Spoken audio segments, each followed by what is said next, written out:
All right, so have you ever wanted to live in the city, get that real urban vibe, but at the same time, you don't want it to feel like soulless. Like you want a place with some history, some character. Definitely. That's a tough balance to find. Right. Well, today we're diving into a development that seems to be all about finding that sweet spot. Station East, here in Baltimore. Oh, yeah, I've heard of that one. Hmm. What's the angle there? Well, they're really playing up this whole idea of merging the historical with the modern. Mm. And get this, it used to be called Little Bohemia. Little Bohemia. Okay, now you've got my attention. Why on earth would they call it that? Right.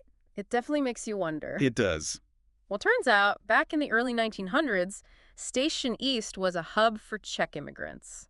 Makes sense. Yeah, families coming to America looking for a better life. They built a whole community there. It's amazing how many of these little pockets of history are hidden in plain sight, right? Totally, like you walk down the street today and have no idea what happened there 100 years ago. Exactly. Oh. Speaking of things changing over time, Oh, yeah, go on. didn't they used to have something called the Griffin Manufactory there? They did. And now it's the Harry and Jeanette Weinberg Community Center. See, that's interesting to me. You've got this shift from a place of, like, industry to a community hub. Hmm. And the Weinberg name, they're big into philanthropy, so that tells you something about their intentions, They're right? definitely not your average strip mall developers. So, okay, let's fast forward to today. What's Station East offering to actually convince people to move there now? Yeah, what's the big draw?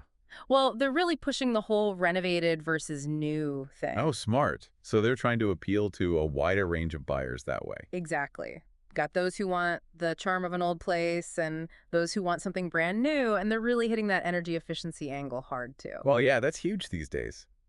Everyone wants to save the planet and save a few bucks on their energy bills too, right? For sure. But you know what else I noticed? They keep using this phrase, warm feeling of community. Like they're trying to tap into this nostalgia for a simpler time. Yeah. Like, remember when everyone knew their neighbors and you could borrow a cup of sugar without feeling awkward? Exactly. It's very clever marketing. I'll give them that. It's like they're selling a lifestyle, right? Not just an apartment. Totally. And speaking of selling, can we talk about these financial incentives they're offering? It's wild. Oh, yeah. What's the deal with all that? They've got everything. Locked in mortgage rates, tax breaks if you buy in the historic district, even grants for people who work at Johns Hopkins. It's crazy. Wow. So who are they trying to attract with all that? It seems like a very broad approach. Right. You've got your first-time buyers, people who love historic buildings, people connected to Hopkins. It's a wide net. Yeah, for sure. I wonder how common these kinds of incentives actually are, though. It seems like a lot. It does make you wonder, right? Like, are they going overboard to compensate for something? Maybe they just really believe in the project. Yeah. You know, it's not unheard of to offer incentives, especially when you're trying to revitalize an area. That's true. But it does make you wonder if maybe they're overshadowing some of the other aspects of the development with all the financial stuff.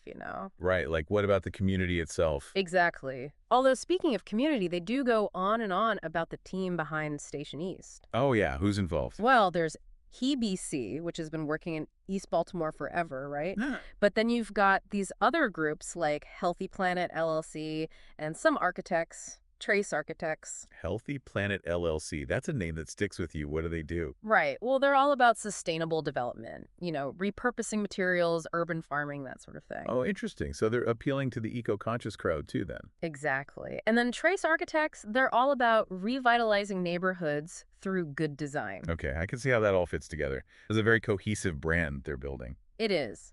But it's a lot to take in.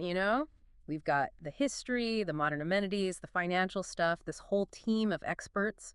It's almost overwhelming. It really is. Yeah. And it makes you wonder, does it actually live up to the hype? Right. Like you can read all these materials, but what's it actually like to live there? Exactly. Yeah. That's what I want to know. Like, do people really feel that warm feeling of community they keep mentioning? That's the million-dollar question, isn't it? It is. Although, this whole little Bohemia thing got me thinking. Oh, yeah.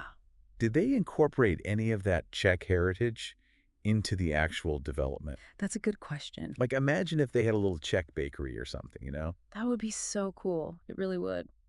Imagine grabbing a pastry and hearing stories about the old neighborhood. Right. That's what builds a real sense of place. It's not just about the buildings. It's about those connections to the past. Absolutely. But it makes you think, we've been talking about this one development, but it's part of a much bigger conversation, right? Like, how do you do urban revitalization well? How do you bring history and modern life together without it feeling forced? It's a challenge, for Mm. sure, and there's no magic formula. But I do think community involvement is key. Makes sense. You can't just impose these things from the top down. Yeah. Exactly. It's got to be a collaborative process. Right. And you need developers who understand the value of preserving the past, but also aren't afraid to embrace new ideas. It's a delicate balance for sure. It is. And even with the best intentions, there are no guarantees, right? Some projects just click, and others, not so much. That's true. There's always an element of, I don't know, maybe luck involved. Maybe. Or maybe it's just that it factor, the thing that makes a place feel alive. Right, where it's more than just a place to live, it's a community. Exactly. And that's hard to manufacture. It has to develop organically. Well said. Well, listeners, we've reached the end of our deep dive into Station East. We've covered a lot of ground today, from its history as Little Bohemia to its modern-day transformation. And we've raised a lot of questions, too. Definitely. So we want to hear from you. What are your thoughts on this whole idea of balancing history and progress? Hmm. Have you seen it done well in your own communities? What lessons can we learn from both the successes and the failures? Because at the end of the day, these aren't just abstract concepts we're talking about. These are our neighborhoods, our cities. Our homes. So until next time, keep those thinking caps on and keep exploring the world around you with a critical eye.